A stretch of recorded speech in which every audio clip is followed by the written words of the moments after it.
A very good evening to you. Thanks for joining us on the Friday edition of the show right here in Lagos. I'm Yemi Adebayo.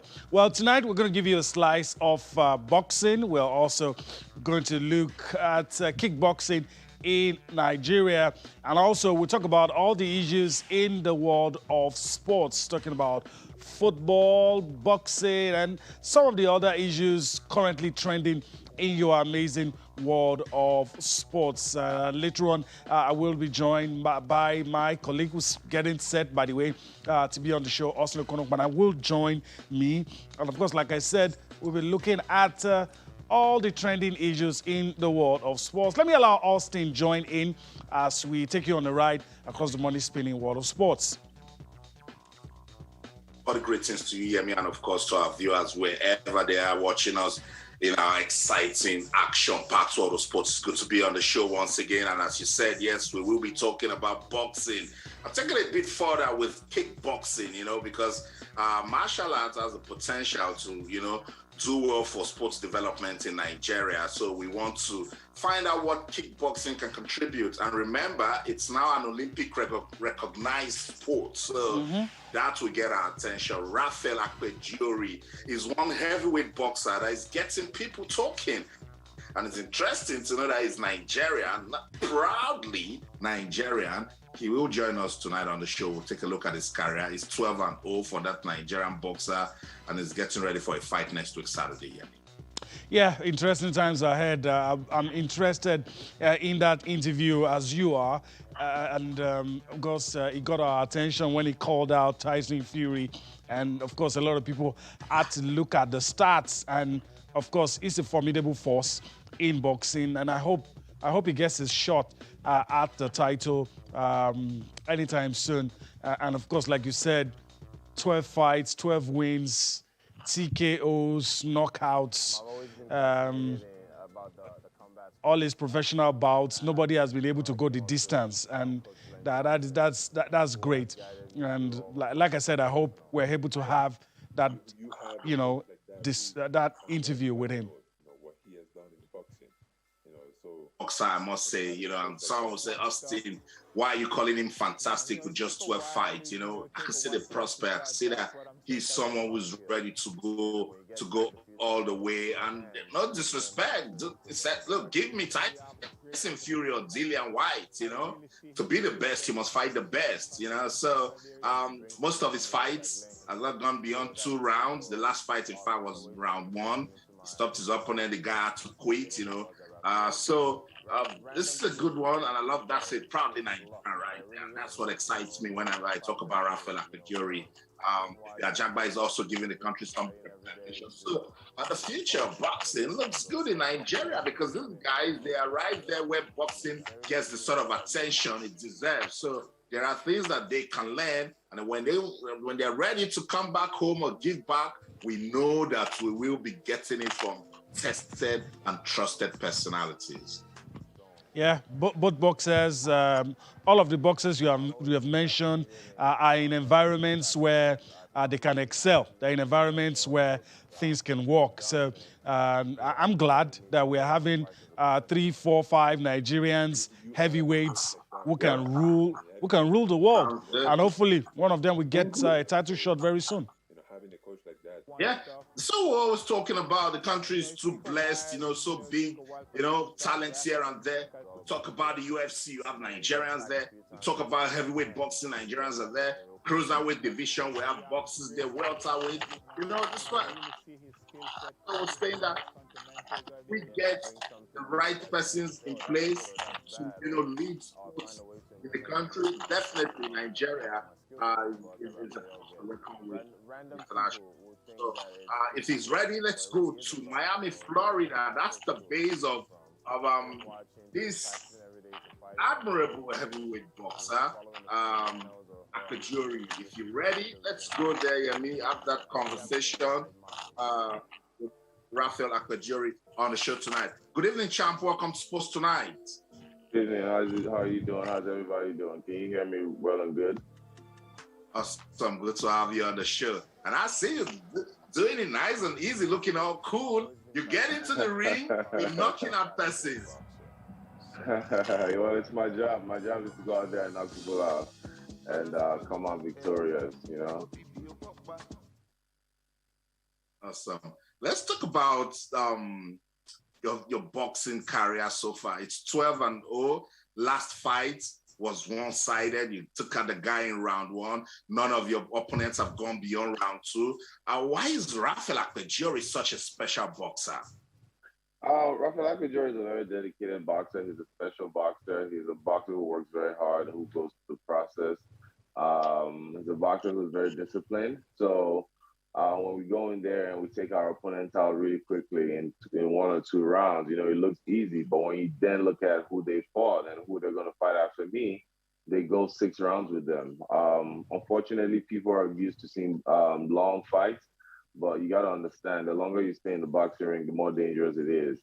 And my goal is not to stay in there for too long. My goal is to go in there, get the job done, and get out because people are busy and people want to have a good time. So that's why you see a lot of two round fights, 4 round fights, because my job, like I said, is to go knock people out and come home victorious and make my country proud. That's right. I love the way you landed. Make your country proud. We're super proud of you already. You called out arguably the best heavyweight boxer in the world right now, Tyson Fury. And you added Dillian White to it. I'm in the UK and I'll tell you that those guys are big deal right here. You called Tyson Fury out. What gave you that confidence? I've been calling out Dillian White for a better part of 2 years now. I called out Dillian White when I was 6-0. Now I'm 12-0. I'm still willing to fight him. I'm blessed to have an amazing boxing trainer, the former world champion, the Road Warrior, Glenn Johnson. Training with him has opened my eyes to what boxing is all about, and my growth has been rapid. I'm not afraid of any of those guys. Any man, he's a man just like I am. I don't see how Dillian White beats me, and I think he's going to be a great opponent for me in the near and on the far future whenever he decides to respond. For Tyson Fury, he's the best. If you want to be the best, you have to be able to test yourself against the best. And I called out Tyson Fury long before he proved to the whole world that he was the best against Deontay Wilder. So now it's actually more of a better situation because now he's actually proven himself to be the best. And now I guess I'm first in line to call out Tyson Fury, and hopefully he can, respond to the challenge, no matter how easy he thinks it's going to be. All right.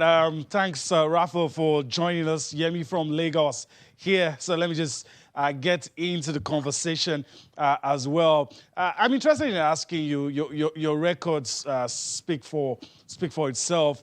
But the question is, I've always had this issue with boxing. Why is it difficult to get a title shot? What do you think, in your opinion, makes it difficult? You see a great boxer, probably because it's not a mandatory challenger or something. What are those obstacles that stops great boxers from getting their title shots? Some people will say maybe your promoter, some of all of those issues. What do you think are the obstacles? You've been calling somebody out for 2 years and still didn't get the shot. So what are the issues you think could be the problem? There's a whole lot of truth in what you just said. It has a lot to do with the promoter. For a guy to get a title shot, it doesn't really. It's amazing to be a good boxer, but boxing is really a popularity contest. The better you are as a household name, the better the fans are going to want to see you, and the more the promoters are going to want to feature you and put you in their circles in the title shot conversations. So that's really what it is. There's a whole lot of money that goes into boxing. There's a whole lot of policies that go into boxing. I'm not trying to say it's a bad thing of sorts, but at the end of the day, boxing is a business. If you have to be a draw, you have to be a household name. You hopefully, luckily, someone like an Anthony Joshua, he has a big time promoter behind him. He has a country. He actually has two countries behind him: the country of Nigeria and the country of United Kingdom. So it's much easier for guys like that to have title shots. For Deontay Wilder, he came up the rankings. He is an Olympic bronze medalist. He's a draw here in the United States, and he I won't say it's much easier because at the end of the day you have to still be a good boxer, but the finances behind boxing, and hopefully those finances can be behind you, will give you an easier path to be a world title contender. So that's really what it is. It's not because there is a depth in your skills or anything. It's just that you have to be blessed with some level of popularity in what you do, and you have to grow your support base to be one that is worth a promoter featuring you as a title contender. Hopefully, think everybody can make money, the promoter and everybody else that's involved, including the sanctioning bodies. Let me throw this one quickly. You're a boxer. We are not. We hear a lot of rumors. Do you think heavyweights, champions, do you think they dodge fights? Because a sport like boxing, you have a lot to prove. So most of the time, you're expected to fight. Those fights people want to see. So do you believe in this era, you have heavyweights who try and dodge, opponents they feel could cause problems? No, I don't think so at all. Not at all. No boxer is afraid of any other. That's just the plain truth. Boxers to prepare for a fight, we literally have to spar each other. So despite hating each other, we all know each other in the gym, and we train with each other, we spar with each other, we help each other get better. And we know that we're always going to see each other down the line. But the whole fact of heavyweights dodging each other is just not true. Like you earlier mentioned, there's a business and political aspect to boxing that the interests of the promoters, the sanctioning bodies, all that, all of that comes into the mix. And that's why you hear terms of heavyweights ducking fights. Now, all heavyweights want to fight each other. All we do is compete. To us, boxing is a sport. To the fans, it's fighting. But to us, it's really just a sport. It's a competitive sport, which we do every day that we wake up. So no, I'm not of the school of thought that heavyweights duck each other. I don't believe that. I don't think it's true at all. All right. Just one more before I hand you over to my colleague who has questions as well.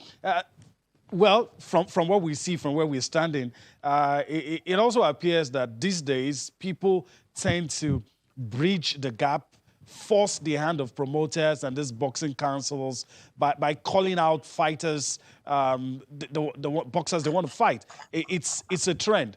Even Tyson Fury did it. Called out David A, called out Vladimir Klitschko until he got his shot. So do you think calling out for boxers, not just you, do you think calling out, opponents you want to fight sometimes force the hand of promoters, force the hand of the boxing councils to, okay, let's just let this fight happen? Yes, yes. Errol Spence had been calling out Keith Thurman for years before he still hasn't had the shot to today. Tyson Fury was calling out Vic Klitschko for years. He finally got the shot. So that's really what it is. You just have to state your goal, and with the grace of God and with hard work, everything will work out the way that you want it to be and the way God plans it out to work out. So yeah, that always works because, like I said, boxers don't duck each other. We know who we want to fight. We want the fight. We know we can compete because we do it every day. We train every day for it. And if you have a goal, you have to keep stating that this is your goal and this is where you want to go. That it does work, but at the end of the day, the upper hand, which is also the hand of the promoters, which are going to put the events together, are always going to reign supreme. And but with hard work and preparation and the will of God, you will get an opportunity that you deserve, and things will work out the way we all plan. Let's talk about the upcoming fights next week, Saturday. You've been preparing for that one, Raphael. Is it going to be another 1 round or 2 rounds fight? It's going to be it's going to be a good boxing match. That's the best I can predict. Over the course of 4 months, I have been working on my skills. I've been improving. The next step, the next ladder that I have to climb. The next step of the ladder is Santana Silgado. He's a seasoned veteran from Colombia. He's the best fighter I've fought till this day. You can check him out on YouTube. He's a very good fighter. He's been around the world. He's fought the best. He's competed at a very high level, fought for multiple world titles. He's a world title contender, and he's going to come down here to Miami from Colombia to fight me, and hopefully, in his mind, beat me. My good job is to not let that happen. And he's 30 wins. He has 30 wins. He has 9 losses. I have 12 wins. I have 12 0 losses. And it's going to be a good fight. You know, I'll be preparing. I've been preparing very hard for it. I've been training very hard for it. If I win this fight, when I win this fight, it's going to be a glorious day, and it's going to be another step, you know, towards world title contention. It's going to be a good one. Yeah, we're looking forward to it. Hopefully, it will become 13 and 0. But for now, it's still 12 and 0, Raphael. And at 12 and 0, why do you think you need a shot at those big fights with just 12 fights under your? Why not? You know, what is there a perfect number where I should have I mean, there's really no perfect number in boxing where you should have a big fight. You know, I'm sure I don't know, I forgot the name. One of the there was a guy who fought Muhammad Ali when he was 7-0 and beat Muhammad Ali at 7-0. The rematch was a question of a rematch where Muhammad Ali won the rematch. But I mean, if you have I forgot his name. I'm sorry, I just can't fix the name in my head right now. But why not? You know, if I'm 12-0, if my coaches believe that I have the skills, I have gained enough experience for me to fight somebody like Deontay Wilder or Tyson Fury and beat them and hold a world title and take it back to my country, Nigeria. Why not? You know, so I don't see there's no perfect number for me to call out for a big fight or for me to compete at the world stage for a world title and hopefully become the undisputed heavyweight champion of the world. So I don't see why not. Same, yeah. I just needed to get the confirmation from the champ. So let's make it lights now. I see you do the leg work. At some point, you will be say, how much of Nigeria do you take into the boxing ring? I think everything. You know, I know that even though they might not be, the country might not be in the ring with me on the arena, they're all watching. You know, I have a lot of friends that come in from all different parts of the United States. For my last fight, I had people coming from Nigeria, I had people coming from Germany, London, people I didn't even know, you know, people coming from Houston, DC, Los Angeles, Orlando, you know, they took their flight, they used their money, and they took their time to come support me simply because I was a Nigerian. And this time around, I have groups of people that are texting me and sending me messages on Instagram that they bought their flights and they're coming to support. And there's no way I can't take that part. I can't bring Nigeria with me into the ring. You know, that's where I'm from. That's who I am. That's where I'll always be. And that's when it's all said and done and it's time to go home, that's where I'm going to go, you know. I mean, I live every day as a Nigerian. I eat as a Nigerian. I act like a Nigerian. I speak as a Nigerian. Forget that I have this beautiful American accent. You know, when it comes down to it, you know, I can always hold my own down on the streets of Nigeria with Nigerians and to Nigerians. So last fight, actually, AY Comedian was actually out there with me in the ring. You know, we're blessed to have him. He came up from Nigeria to come support me on the fight. And I think he'll be back soon, but not for this fight, but for more fights in the future. Awesome. That's it. That's a good place to leave it, Raphael Akpejiori. Yes. Thank you so much for your time. Was super proud of you. I told somebody, I said, I don't know what you think about Raphael, but that's one right hand that he drops is definitely made in Nigeria. Thank you so much. Made in Nigeria. Thank you very much. My pleasure. Thank you for everybody listening to me today, and hopefully I can make you guys proud. All right. Thank you so much for your time. So that's it. Heavyweight boxer Raphael Akpejiori speaking to us from his base in Miami, Florida. He will be busy next week, Saturday. We're rooting for him, 12-0, and he's super confident that he can go the distance. And he has called out Tyson Fury, Dillian Whyte. And he says, so what? So what if he's just 12 and I want the belt? That he's ready to get it. I will continue to support him. So that's it. Let's go on this quick break now. And when we come back, there's still so much boxing to talk about, but this time we'll add kick before it. So don't go anywhere. Stay with us.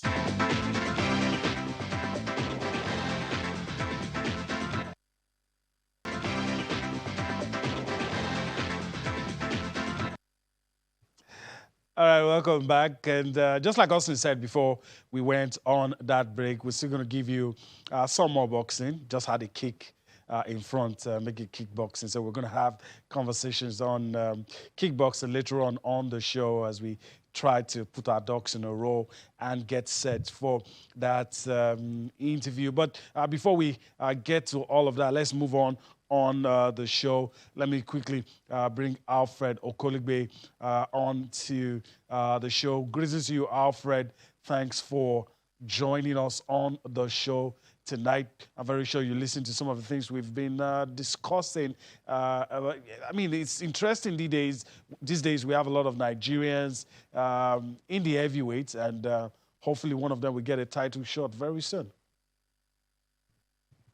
Good to you. Yeah, I'm good evening to the crew. I must say that perhaps I know I've been private to some of the things that we talked about, but if you're talking about the heavyweight category and in boxing, of course, you know the pedigree of Nigeria in that category with the long list of athletes who have distinguished themselves. That when it comes to the power, no doubt that some of the hardest hitters are from Nigeria. I mean, we are built for boxing.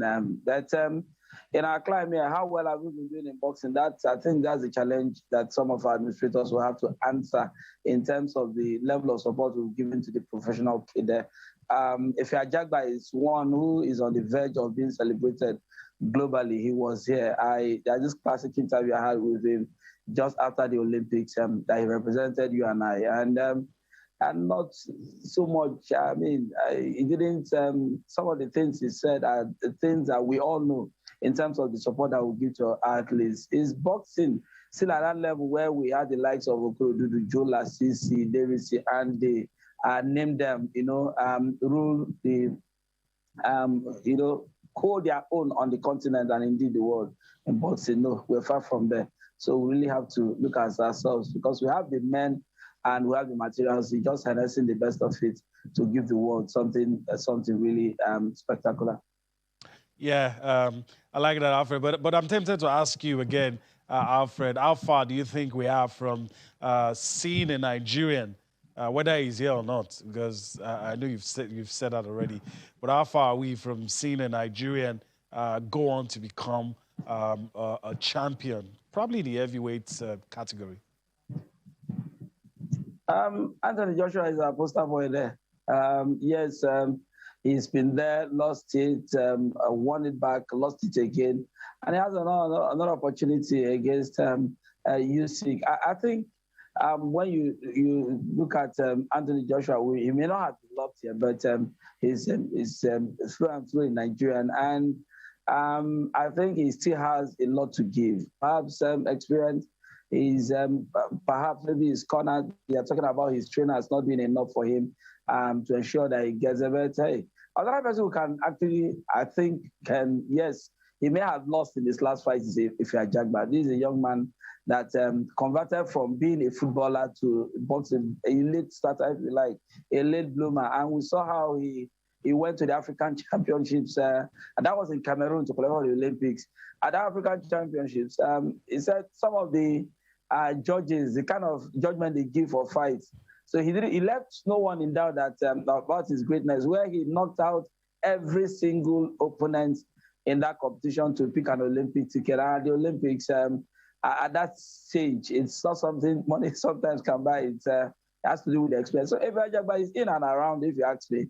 I think if he really applies himself well, of course, the management team around him who have been helping him do all of the work, I think with time, he can just go, he can just be there. I mean, this is somebody that's inspiring with some of the big hitters. He was invited to the camp of the Gypsy King and run up to this fight with the Bronze Bomber. I mean, if he can take it at that level, he can mix it up at that level. It means he has what it takes to really, be in that circle. All right, that's it. So let me just quickly get back to Austin while we'll try to just sort things out and get into kickboxing. And that's the next thing on the agenda. And Austin, we're hoping that very soon in a time not too far. We're going to get a Nigerian heavyweight. Like Alfred quite rightly pointed out, we can lay claim to Anthony Joshua, but I'm also looking for someone, that we've known here, go all the way and rule the world. It's just, the story of the decline of boxing in Nigeria tells us that we need to do more as a country, because remember back in the day, we don't struggle with going abroad to go and look for someone who we can hold on to. We have the talent back home. Before independence, we already had boxing champions, Dickie Etu, Tiger, and Hogan Kid Paxton. They were ruling the world. The likes of Obisi and Wakpa, Jerry Uburu. We had talents. Bring it down to Samuel Okon Peters. They were talents we made back home, So we love the fact that these guys that are fighting and winning at this moment love the country. They represent us. They're proud of Nigeria. But it's a reminder that we must go back to those things we used to do back in the day when boxing was good in the country, where we had so much talent. Now we even struggle to have the world champ, to have a national championship for boxing in the country. And if we continue that way, then it will be very, very difficult for us to, have talents that will come from home to dominate internationally. But for now, we'll do with the likes of Raphael Akpejiori, Efe Ajagba, Efe Akpochi, Anthony Joshua, and any other person who is proud of, carrying the green, white, green.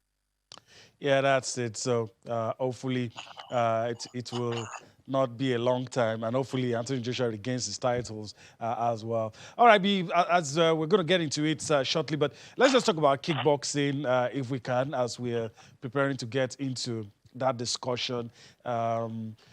My thoughts, that sport has a lot of benefits. And the problem with sports like that, it's especially when you're looking at it from the angle of the parents, they look at it and don't consider it to be a sport. They think it's dangerous. They think, there's a lot of probably violence and all of that. And even though I don't share those views, but I'll bring you back to you, Austin. We're all here talking sports, and kickboxing surely does have a lot of benefits. Yeah, it does. When you meet a kickboxer and you say that the sport is rough, it reminds you of rugby. Mm-hmm. It will remind you of Formula One. It will remind you of boxing itself, But for me, I love the fact that we're beginning to see ways to develop some of the sports that we know as a country we can actually do stuff with. And let me take it back to Alfred. Alfred, kickboxing, for instance, has been recognized now as an Olympic sport. They did the demonstration in London 2012, and it also had some, relevance at the just concluded Olympics in Tokyo. If we, with the talents that we have in the country, give attention to this sort of sport, it won't be a bad idea to have one day someone representing Nigeria in kickboxing at the Olympics. The two ambassadors that can easily come to mind, Israel Adesanya and, of course, Kamaru Usman. When it comes to the sports on the continent, they are poster boys for this kind of sport. And for me, when I encountered that sport the first time, I just fell in love with it, because this is a sport that you can use. It then comprises a lot of the other form of the martial arts: jiu-jitsu, judo, taekwondo, karate. In fact, it's a mix. That's why it's called a mixed martial arts. It's something that if we really pay attention to it, when it comes to the combat sports, Nigerians are really built for sports like that. What is lacking is the will and the encouragement to really have a setup where we this kind of thing is incentivized, where people who go into them, we know that, okay, at the end of the day, we have a future with it.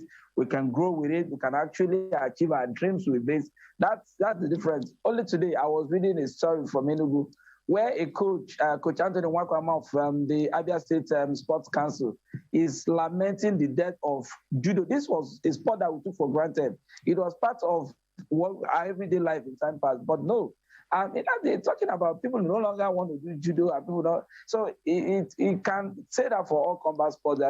Just coming back to what Yemi said about it being dangerous. If you look at it, then you can also classify a sport like rugby, like Austin mentioned in that segment. These are gentlemen's sport. There are people who are inclined to do this sport. They are built for it, and they go out. And, I mean, what it has shown, what Israel, somebody like Israel Adesanya and Kamaru Usman have shown is that, hey, you can really take this thing that a lot of people want to print from, do the best you can. If you are in the top, if you are top of your game, people around the globe will celebrate you. And today, these guys are living their dreams, and they are, hey, I'm sure that only very few countries around the world that they will visit and they will say, somebody will say they don't know them. These are global icons, they are global stars, and for them doing kickboxing.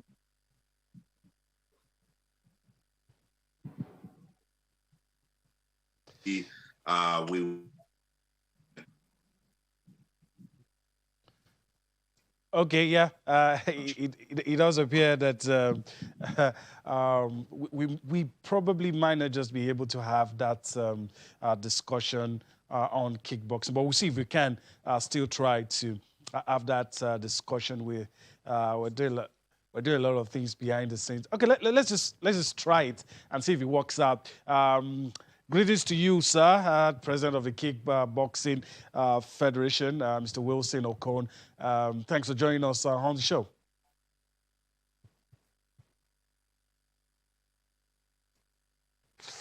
Whoa. All right. It appears I've got a confirmation. We will not be able to take that. But let me quickly go back to Alfred. One of the hurdles that must be crossed when you're looking at combat sports in Nigeria is not the interest. The interest is there.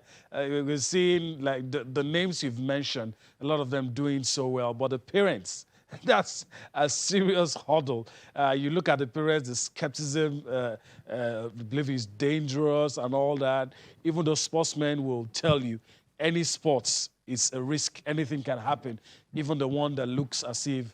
But how do you think we can cross that hurdle? Because to me, it appears like we have, here in Nigeria, we have the basic requirements for those kind of sports and Nigerians can excel. But if parents don't allow their kids go into some of these sporting events, then we're not going to be able to have stars in those events.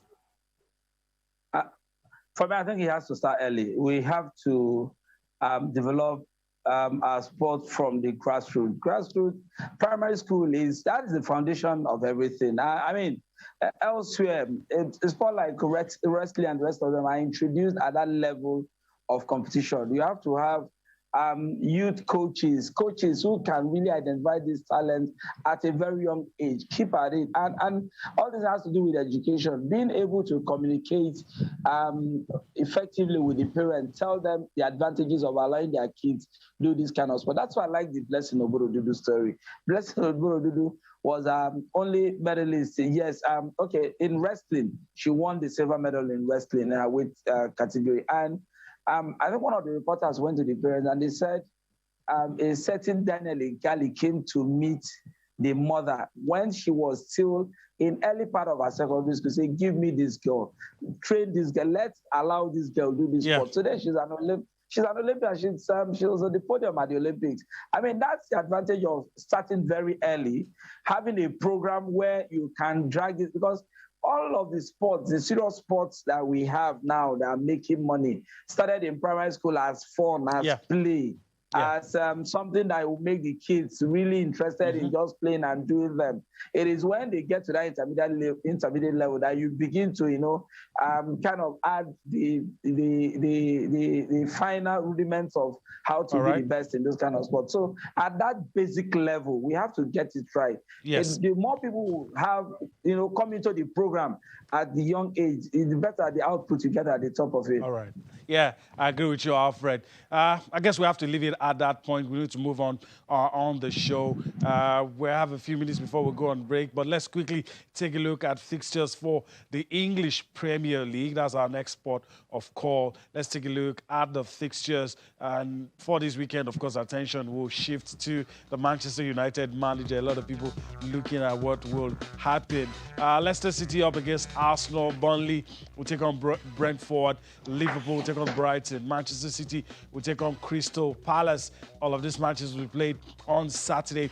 All the fixtures, Watford will take on Southampton. Tottenham will take on Manchester United. It's going to be very interesting what happens in that one. All right, talking about Manchester United, let's quickly listen to the Manchester United manager, what he has to say ahead of that game against Spurs. Well, we definitely, as I said, we need a reaction, and it's my job as well to put the players in the right frame of mind. That's I'm responsible for the reaction, for the result, for the performance, and we've worked on the pitch. We worked on everything that needs to be sorted for a footballer, and that's not just one bit. It's not just frame of mind. It's approach into the game, strategy of the game plan, tactics, technically. So we've had a good week, and I feel that the boys are ready for to give their best, as they always do. Of course, the performance was nothing went to plan, and that was nowhere near our best. We had a commercial day, and Sir Alex came to do some commercial stuff, and I met him and spoke to him, just for a brief moment, because he was in there with Cristiano. And, I still, or I've been through some very bad moments here as a player.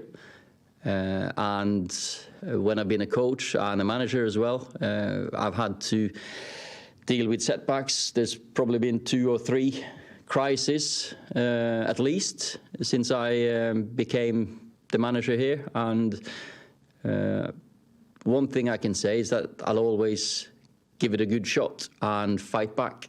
It's been a difficult week, of course. It's we've had to deal with the result and performance against Liverpool, which we know that wasn't good enough, and that's something that footballers have to deal with.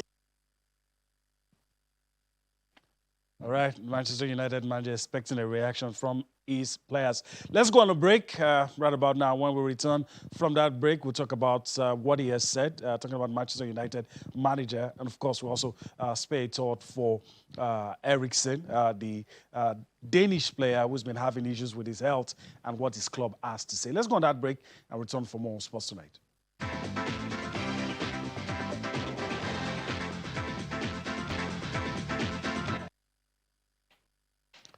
Welcome back. Let me quickly go to Austin. Austin, you're listening to the Manchester United manager.